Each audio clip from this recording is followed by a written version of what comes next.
कितने सारे शरीरों का, कितनी अलग अलग योनियों में ये जो शरीर धारण करके ये कन्फ्यूजन में कि असल में ये आत्मा क्या है, तो कैसे ये इतनी मोड़ ताड़ से होती हुई और फाइनली जब ये आखिर में मनुष्य योनि में आ रही है आत्मा, तो जीते जी इस परमात्मा की प्राप्ति इसी योनि में होना संभव है। कैसे ये सीधा मन का नाता फिर रह जाता है, कोई मोड़ ताड़ नहीं रहती कि आत्मा इस परमात्मा के साथ एकमिक हो गई, इसको दर्शन करके हर समय इसको अंग संग महसूस करके, और कैसे फिर भक्तिमय जीवन की शुरुआत वहाँ से कि जब इस परमात्मा को अंग संग देखा, इससे प्यार किया, इसको हर एक के अंदर इसके दर्शन किए, हर कार्य में इसको शामिल किया, तो वाकई ही वो जीना एक जीवन ही भक्ति बन गई। कैसे एक मनुष्य को आपसी सत्कार, प्यार, ये मानवीय गुण सिर्फ ऊपरी नहीं रह गए, ये स्वभाव में ही आ गए कि हर एक से प्यार करना है क्योंकि हमारे दिल में प्यार है। एक इसलिए नहीं करना कि अगर किसी का एक साथ अच्छा व्यवहार करेंगे तो वो कुछ लोगों के आगे हमारी वाह वाह होगी। तो कैसे जीवन में एक जिन भक्तों ने जो संदेशा दिया है शुरू से कि ये संदेश मानवता के लिए कि जीवन में आए हो तो इस परमात्मा को जान लो, इसके एक जो संभव है, अक्सर इंसान ये ही कन्फ्यूजन करता है कि एक परमात्मा को प्राप्त करने के लिए तो बहुत जन्म लगेंगे, तो वो बात कि ये जो जन्म मिला है उसी जन्म में अभी के अभी ये परमात्मा प्राप्त हो सकता है। और हर धर्म ग्रंथ यही कहता है कि जिस पल इस प्रभु को पा लिया उसी पल से असल में ये जीवन शुरू हुआ सही मायने में, वरना भरम भुलेखे अंधकार अंधविश्वास में ही एक जीवन कट जाता है। और जैसे अंधविश्वास में भी अक्सर यही बात होती है कि हर कोई भी कार्य कर रहा है, उसके पीछे कारण नहीं पता, किसी ने कुछ कह दिया उसको मान लिया, उसके पीछे एक अपना विवेक चेतनता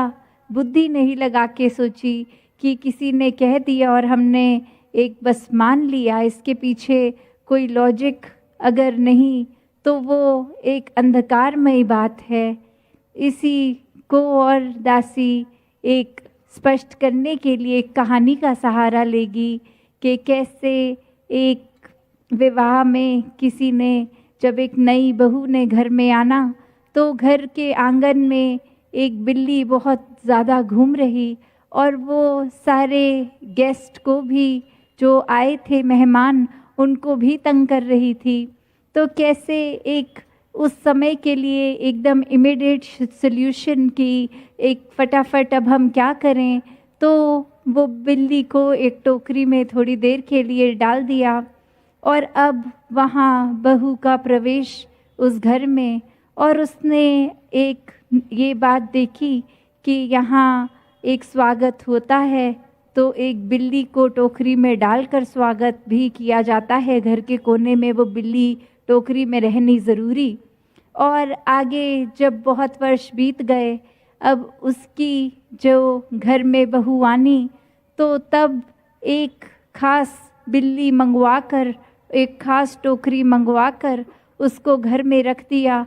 कि अब ये एक शायद रिवाज है, ये एक परंपरा है। तो उस समय तो उसके स्वागत के समय तो कोई ये बात नहीं थी, बस एक कन्वीनियंस, एक सुविधा के लिए वो एक घर में कि बिल्ली तंग ना करे ऐसा कर दिया गया। और आगे फिर उसने अपनी सारी पीढ़ियों को ये सिखाया कि विवाह के समय ये एक रिचुअल है, एक बिल्ली लाकर टोकरी में डालनी। तो वही हालत इंसान की आज हो गई है कि जगह जगह भटक के जितने मुंह उतनी बातें, हर एक से कोई बात सुनकर उसको बिना अपना दिमाग लगाए ये बिल्कुल ही बात कि ये परमात्मा ने चेतनता, ये दिमाग, ये बुद्धि क्यों दिया है, बस किसी ने बोली उस बात को चेक किया नहीं किया, फैक्ट चेक के बिना 10 लोगों में और जाके बता दी। तो इसमें तो वही बात कि दिमाग होते हुए भी क्या किया इंसान ने। उसी प्रकार मनुष्य हर समय एक अंधकार में अगर जीता आता है, तो जब कोई भी संत रोशनी की बात करता है कि ये संसार में एक प्रभु परमात्मा की प्राप्ति, इसके दर्शन ही सब कुछ है, यही सही मायने में एक जीवन जीना है। संतों ने यही चेतन किया कि हर एक काम, घर परिवार की देखभाल, एक कामकाज तो होता ही रहेगा, पर साथ में इस परमात्मा को जान के अगर किया जाए तो बहुत ही आनंद में ये सारे कार्य हो जाते हैं, सारे काम हो जाते हैं। तो संतों ने तो यही समझाया कि हर पल प्रभु को देखो, पर ये दुनिया फिर अपने अंधेरे को ही इतना सच्चा मान चुकी कि किसी ने रोशनी की बात भी करी तो उसी को झूठा मान लिया। उसके लिए सच्चाई ही जब ये अंधेरा बन गई इतने समय से, एक झूठ में रहने की आदत, तो सच भी कड़वा लग रहा है। सच को सच ही नहीं मान रहे, अपने अंधकार को ही सच मान रहे हैं। तो कैसे संतों ने युगों युगों से ये चेतन किया, एक वार्निंग की तरह भी समझाया कि ये मनुष्य जीवन ही आखिरी पड़ाव है और इसी में प्रभु को जाना जा सकता है। और अगर जीते जी प्रभु की पहचान हो गई, इसको देख लिया, इसको जान लिया, तो आगे आने वाला एक जीवन काल जितना है वो भी जहाँ मानवीय गुणों से युक्त होकर एक असली इंसान बन के रह सकते हैं। और वहीं ये मौत आने पर भी फिर इस आत्मा को पता है कि परमात्मा कहाँ है, ये अंग संग है, परमात्मा भी उसी का अंश। तो कैसे फिर जीवन समाप्त होने पे इस आत्मा की भटकन भी दूर हो जाती है, आत्मा भी इस परमात्मा में एकमिक जीते जी भी रहती है मौत आने के बाद भी।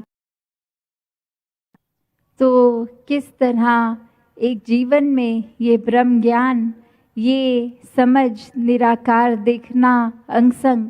तो कैसे ये ब्रह्म ज्ञान सिर्फ लेना भी काफ़ी नहीं है, एक जीवन में इस ब्रह्म ज्ञान पे जीना, उसके बाद की कड़ी कि ज्ञान लेके अगर उसका इस्तेमाल ही नहीं है तो जीवन व्यर्थ है। तो ज्ञान को हर समय अपने कर्मों में डालना, एक इस पे भी छोटी सी कहानी जल्दी से दासी आपका समय और ना लेते हुए, कि कैसे 2 भाई घर में, एक माता पिता दूसरे शहर गए और उनको घर में छोड़ के, एक बड़ा भाई और एक छोटा भाई, और जब रात हुई तो छोटे भाई को कुछ घर में आवाज़ आई और वो बड़े भाई को कहता है कि कोई आवाज़ आ रही है, शायद कोई चोर घुस रहे हैं घर में। और वहाँ बड़ा भाई कह रहा है हाँ सही बोल रहे हो, कोई तो आया है। और फिर वो छोटा कहता है कि जाकर देखो कि अगर चोर हैं तो कोई डंडा हाथ में ले जाओ, कोई शोर करो ताकि उनको पता चले कि हम जागे हुए हैं, ताकि वो घर में प्रवेश ना करें। तो वो कहता है कि हाँ ये बात तुम ठीक कह रहे हो, और वो अपनी जगह से उठता भी नहीं है। फिर वो छोटा भाई फिर से कहता है कि अब तो वो घर के अंदर आ गए हैं, ये समझ आ रहा है, सामान उठा उठा के वो एक बोरी में पैक भी शायद कर रहे हैं, चोरी कर रहे हैं। और फिर बड़ा भाई कहता है हाँ वो ऐसा ही कर रहे हैं, आवाज़ से तो यही लग रहा है। ऐसा करते करते वो दोनों चोर घर को लूट के भी चले गए। और बाद में फिर वो छोटा भाई कहता है कि ऐसी समझ का भी क्या फ़ायदा जो प्रयोग में नहीं आई, जिसका कोई फ़ायदा ही नहीं हुआ, कि जब समय था तब तो हम सामान की रक्षा नहीं कर पाए, अपनी जगह से हिले तक नहीं। तो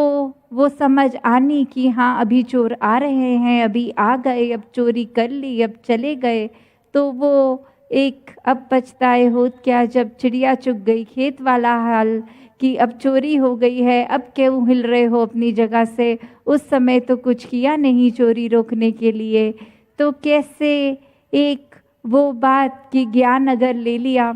और हर समय जीवन के जो स्थिति है उसको एक ऑब्जर्व भी कर रहे हैं, एक क्या हो रहा है देख रहे हैं जीवन के हर पहलू को, पर ये ज्ञान के साथ ये जो चेतनता कि अगर वो उठ के बाहर चले जाते तो चोरी होने से भी रोकते, उसी प्रकार एक हर समय अपनी चेतनता को रख के हर कोई जहाँ ज्ञान को उपयोग में लाकर अपने जीवन को